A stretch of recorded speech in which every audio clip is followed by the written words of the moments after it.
Good morning, students. So next theorem in fourth unit is Gauss forward interpolation formula. So Gauss forward interpolation formula ఏంటి, ఆ statement ఏంటి అనేది ఒకసారి ఇక్కడ చూడండమ్మా. So y is equal to f of x be the function values of f at and so on minus infinite to minus 2 minus 1 0 1 2 and so on positive infinite.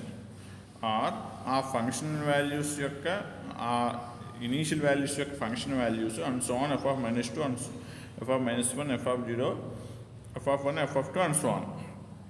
ఇప్పుడు ఇలాగా ఒక y is equal f of x అనే function values and so on minus two to two and so on ఉన్నప్పుడు ఆ respective function values ఇవి అవుతాయి అని అంటున్నారు. అలాగే దెన్ దట్ ఫంక్షన్ బికమ్స్, ఇదే స్టేట్మెంట్ అమ్మ, ఈ స్టేట్మెంట్ మీరు బాగా త్వరగా చదవాలి. F of x is equal to f of zero plus x into delta f of zero plus x into x minus one by two factorial into delta square f of minus one plus x into x minus one into x plus one by three factorial. అక్కడ ఆల్టర్నేటివ్గా x minus one x plus one అలా వస్తున్నాయి చూడండమ్మా. Into delta cube f of minus one into ఇక్కడ x into x minus one x plus one వచ్చింది. మళ్ళీ x minus two by four factorial into delta power f of minus two and so on. ఇంకా అలా so many terms అనేవి ఆ ఫంక్షన్కి వస్తాయమ్మా. So y is equal f of x అనేది function value యొక్క ఫంక్షన్లో వేరియబుల్ వాల్యూస్ అలా ఉన్నప్పుడు ఆ రెస్పెక్టివ్ ఫంక్షన్ వాల్యూస్ ఇవైనప్పుడు ఆ ఫంక్షన్ వాల్యూ అనేది ఆ ఎఫ్ ఆఫ్ ఎక్స్ అనేది స్టేట్మెంట్ ఇది అని చెప్తున్నారమ్మా. So this statement is Gauss forward interpolation statement. అయితే సో దాన్ని ప్రూవ్ చేయడం అనేది చాలా ఈజీ అమ్మా.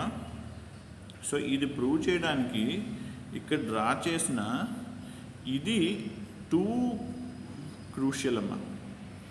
ఇక్కడ initial values 0 1 2 and so on minus 1 minus 2 and so on ఉన్నాయమ్మా.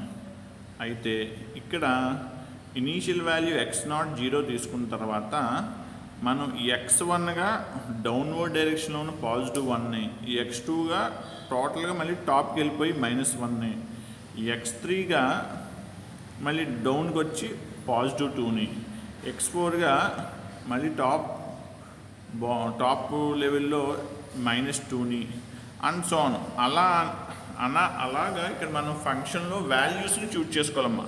అంటే x0 0 x1 1 x2 minus 1 x3 2 x4 minus 2 అనేవి ఈ థీరం ప్రూవ్ చేయడానికి మనం ఇనీషియల్గా కన్సిడర్ చేసుకోవాల్సిన వాల్యూస్. అది మెయిన్ అండ్ కీ పాయింట్ ఈ థీరంలో. సో ఇప్పుడు ఇది ప్రూవ్ చేయడం కోసం న్యూటన్స్ డివైడెడ్ డిఫరెన్స్ ఫార్ములా అయినా మనం ముందే చేసాము. న్యూటన్ డివైడెడ్ డిఫరెన్స్ ఫార్ములా అనేది అంటే యాక్చువల్గా మనం డివైడెడ్ డిఫరెన్స్ ఫార్ములా చేసాము. So Newton's divided difference formula కూడా ఒకటి ఉందమ్మా. ఆ ఫార్ములా ఇది f of x is equal to f of x naught plus x minus x naught into f of x naught x one plus x minus x naught x minus x one into f of x naught x one x two plus అలా and so on అనే ఒక function ఉంది కదమ్మా. That function is the Newton divided difference formula function value అమ్మా. So ఆ function వాల్యూని ఇక్కడ equation 1 అని అనుకున్నామమ్మా. సో ఈ ఈక్వేషన్ 1లో మీకు ఇక్కడ డ్రా చేసిన ఈ డయాగ్రామ్లో x0 x1 x2 x3 x4 అనేవి ఇక్కడ లాజికల్గా 0 down 1 up minus 1 down 2 up minus 2 అనే ఈ వాల్యూస్ని తీసుకెళ్ళి ఈ పైన ఉన్న న్యూటన్స్ డివైడెడ్ డిఫరెన్స్ ఫార్ములాలో సబ్స్టిట్యూట్ చేసామమ్మా. Choose x0 is 0, x1 is 1, x2 is minus 1, x3 is 2, x4 is minus 2 and so on in equation 1. ఇలా గుర్తుపెట్టుకోవడం కొంచెం ట్రబుల్, కానీ ఈ డయాగ్రామ్ పరంగా మీ మైండ్లో ఒక ఐడియా పెట్టుకుంటే గాస్ ఫార్వర్డ్ ఇంటర్పోలేషన్ ఫార్ములాకి ఇనీషియల్ వాల్యూస్ ఎలా తీసుకోవాలనేది మీరు ఐడియాలో పెట్టుకుంటే ఈ డయాగ్రామ్ పరంగా వెరీ ఈజీ అమ్మా. సో ఈ వాల్యూస్ని తీసుకెళ్ళి ఈ ఈక్వేషన్ 1 అయినా న్యూటన్స్ డివైడెడ్ డిఫరెన్స్లో సబ్స్టిట్యూట్ చేసామమ్మా. సబ్స్టిట్యూట్ చేస్తే ఆ రెస్పెక్టివ్ ప్లేసెస్లో ఈక్వేషన్ 2 వచ్చిందమ్మా. మనకి ఈ గాస్ ఫార్వర్డ్ ఇంటర్పోలేషన్ ఫార్ములా ముందు సెంట్రల్ డివైడెడ్ డిఫరెన్స్ ఫార్ములా అని ఒకటి ప్రూవ్ చేసామమ్మా. ఆ స్టేట్మెంట్ ఏంటంటే ఎఫ్ ఆఫ్ ఇదేనమ్మా, అది F of x0 x1 x2 and so on xn is equal to delta power n F of x0 by h power n into n factorial. So ఇక్కడ ఆ central divided difference ఫార్ములాని ఇక్కడ రాసుకున్నామమ్మా.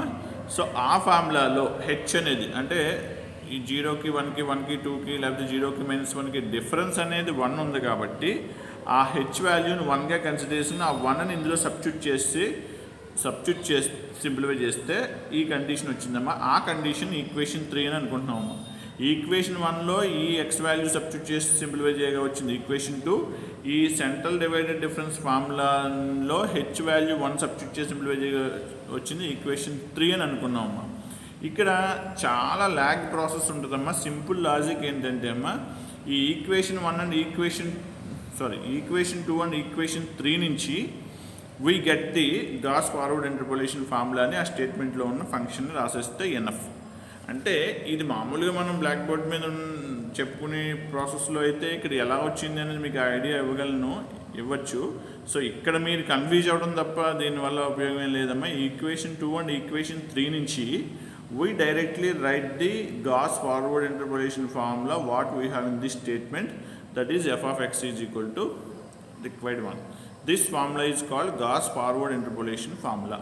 So ఇక్కడ ఏమీ లేదమ్మా, మీరు గుర్తుపెట్టుకోవాల్సింది Newton's divided difference formula, అలాగే statement of this theorem and initial values x0 x1 x2 అనే అలావి ఏమి తీసుకోవాలి, అవి ఈ ఫార్ములాలో సబ్స్టిట్యూట్ చేస్తే వచ్చే ఈక్వేషను. సెంట్రల్ డివైడెడ్ డిఫరెన్స్ ఫార్ములాలో h1 పెడితే వచ్చే equation. From 2 and 3 we directly write the statement of Gauss forward interpolation formula value. So అదే గాస్ బ్యాక్వర్డ్ ఇంటర్పోలేషన్కి వచ్చామనుకోండి అమ్మా, సేమ్ ఇది కూడా యాజ్ ఇట్ ఈజ్ ప్రాసెస్ అమ్మా. అంటే ఇక్కడ అక్కలాగానే మనం ఫంక్షన్ తీసుకోవడం, వాల్యూస్ తీసుకోవడం, ఆ ఫంక్షన్ వాల్యూస్ తీసుకోవడం అదంతా కామనే. బట్ ఇక్కడ f(0) ఇక్కడ f(-1) అనేది పెట్టాం కదా మనం. అక్కడ ఫార్వర్డ్లో అయితే f(0)నే ఉంటుంది. అక్కడ వచ్చే వాల్యూస్ మాత్రమే, ఇక్కడ వచ్చే వాల్యూస్ బ్యాక్వర్డ్కి ఫార్వర్డ్కి డిఫరెన్స్ ఉంటాయమ్మా. అది ఎందుకు డిఫరెన్స్ ఉంటుందంటే ఇక్కడ ఉంటుందమ్మా మెయిన్ కీ. అక్కడ x0 0 తీసుకున్నాక x1 ఇలా డౌన్లో తీసుకుని 1 తీసుకుంటామమ్మా. కానీ ఇక్కడ x0 0 తీసుకున్న తర్వాత x1 అప్లోకి వెళ్ళి -1ని, x2 డౌన్లోకి వచ్చి 1ని, x3 -2ని అండ్ ఫైనల్గా x4ని 2గా ఇలా రివర్స్గా అక్కడ కన్సిడర్ చేసుకున్న దానికి క్వైట్ ఆపోజిట్గా మనం ఇనీషియల్ వాల్యూస్ని కన్సిడర్ చేసుకుని ఆ వాల్యూని తీసుకొచ్చి న్యూటన్స్ డివైడెడ్ డిఫరెన్స్ ఫార్ములాలో సబ్స్టిట్యూట్ చేస్తామమ్మా. అలా సబ్స్టిట్యూట్ చేస్తే వచ్చేది ఈక్వేషన్ 2. సేమ్ అక్కడలాగా డివైడెడ్ డిఫరెన్స్ ఫార్ములా, అదే సెంట్రల్ డివైడెడ్ డిఫరెన్స్ ఫార్ములా తీసుకుని అందులో h1 సబ్స్టిట్యూట్ చేయగా వచ్చింది ఈక్వేషన్ 3 అని అనుకుని from equations 2 and 3 directly write the function value considered in the statement of Gauss backward interpolation. So ఇక్కడ మనం f of x ఏదైతే కన్సిడర్ చేసుకుంటామో ఆ వాల్యూని డైరెక్ట్గా ఈక్వేషన్ 2 and 3 నుంచి వీ గెట్ దట్ వాల్యూ అని అది రాసేయడం. This formula is called Gauss backward interpolation formula అని రాస్తామమ్మా. మీకు ఇందులో థియరం విత్ ప్రాబ్లం అడుగుతాడు. ఇక్కడ ప్రాబ్లమ్స్ మీకు స్టెప్ బై స్టెప్ మనం డిస్కస్ చేసుకున్నాం. థియరం గురించి ఇంతకన్నా ఎక్కువ ఆలోచించకండి. Just Newton divided difference formula ఏంటి, అందులో ఇనీషియల్ వాల్యూస్ ఎలా ఏ లాజిక్తో కన్సిడర్ చేసుకోవాలి, అవి ఎలా గుర్తుపెట్టుకోవాలనేది ఇక్కడ డ్రా చేసే డయాగ్రామ్స్ బేస్ చేసుకుని మీరు గుర్తుపెట్టుకోవాలి. ఇక్కడ కూడా ఈ డయాగ్రామ్ అనేది మెయిన్ అమ్మా. సో ఇక్కడ కన్సిడర్ చేసుకునే దాంట్లో డిఫరెన్సు, స్టేట్మెంట్లో డిఫరెన్సు ఒక్కటే డిఫరెన్స్ తప్ప మిగిలినంతా గాస్ ఫార్వర్డ్కి బ్యాక్వర్డ్ ఇంటర్పోలేషన్కి సేమ్ అమ్మా.